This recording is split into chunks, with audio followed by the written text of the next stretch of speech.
Hey, this is Patrick Coffin with some thoughts on the moral panic that has taken hold in the wake of the grand jury report out of Pennsylvania. And part of this moral panic has caused otherwise rock-ribbed, stoutly Orthodox Catholics to go after the wrong target. And one of their targets here is celibacy.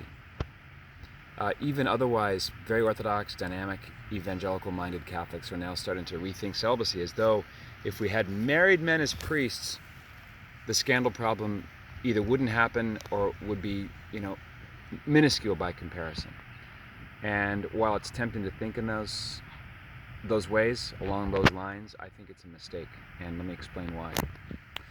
Celibacy for 2,000 years has been what has been called a saint-making machine. Our Lord Jesus Christ was celibate. St. Paul was celibate. The prophet Jeremiah was celibate.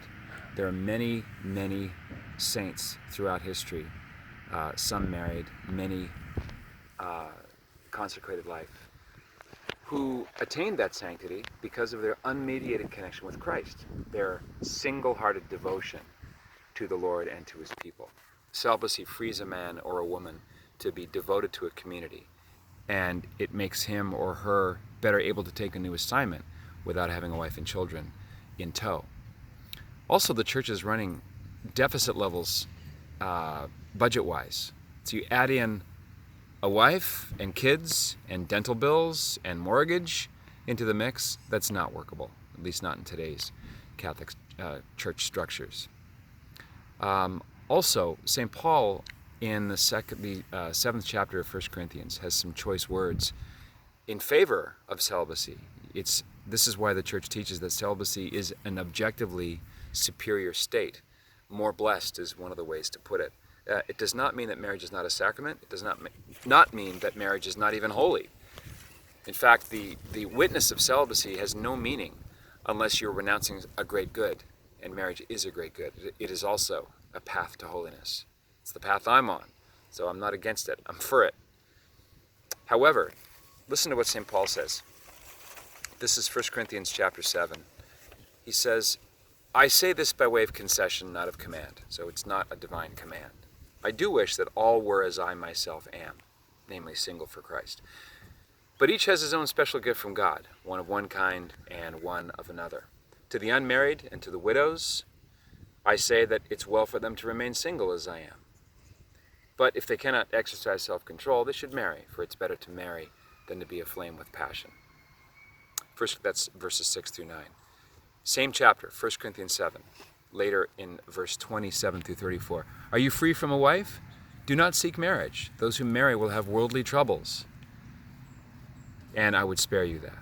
The unmarried man is anxious about the affairs of the Lord, how to please the Lord, and so on. But the married man is anxious about worldly affairs, how to please his wife, and his interests are divided. And the unmarried woman or girl is anxious about the affairs of the Lord, how to be holy in body and spirit. But the married woman is anxious about worldly affairs, how to please her husband, and so on. Verse 35, I say this for your benefit, not to lay any restraint upon you, but to promote good order and to secure your undivided devotion to the Lord. Verse 38, same chapter, so that he who marries his betrothed does well, and he who refrains from marriage will do better. So this is a ringing endorsement of the power of celibacy to create an undivided heart and an unmediated union with Christ that frees you to love as he loves. Now this is following Jesus' own example. If you read Matthew chapter 19, verses 11 through 12. But he said to them, not all men can receive this saying, but only those to whom it is given. For there are eunuchs who have been so from birth, and there are eunuchs who have been made eunuchs by men, and there are eunuchs who have made themselves eunuchs for the sake of the kingdom of heaven. He who is able to receive this, let him receive it. So it's a gift. Celibacy is a gift. Soon to be St. Paul VI called it an inestimable gift. So when a pope uses the phrase inestimable gift, and Jesus Christ calls it a great gift that frees you for spreading his kingdom, and St. Paul adds his own personal experience and endorsement, I think we can stand behind celibacy as not the problem. The John Jay report, which summarized priestly abuses from 1950 to 2002 found that only 4% were accused even. Now that is less than half the average of abusers of children. According to the National Center of Missing and Exploited Children, it's about 1 in 10. One of the authors of the John Jay report thinks it's closer to 1 in 5. So celibacy is not the problem. It does not cause pedophilia. It does not cause homosexual predator behavior.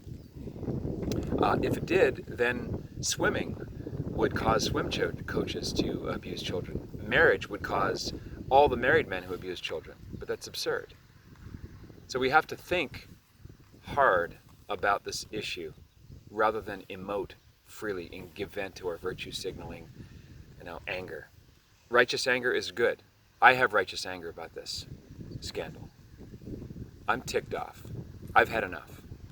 But I think we need to think more than we need to feel, especially when it comes to part of the solution, which is being in union with the tradition that we've had for 2,000 years. Let's just make sure that our targets are the right targets, which is corruption in the clergy. Of course it's clericalism. Of course it's homosexual predators being rewarded and promoted. But let's not go after the answer. And the answer is faithfulness. Faithfulness to the way Christ has set up the church. Christ gave us a hierarchical church. That's not going to go away. What we need to do is find good men who are holy in body and spirit, who are given over to the affairs of the church, who are in love with Jesus Christ, and who really want to devote themselves to making him better known and loved. So, lots more to say. I'm going to do a deep dive into this issue on Inside Coffin Nation at coffinnation.com. But I wanted to hit the fact that celibacy is not the problem. And I don't think it's going to help the church to give in to the temptation to abolish something with such an amazing track record of sanity, health, and sanctity. So be a saint. What else is there?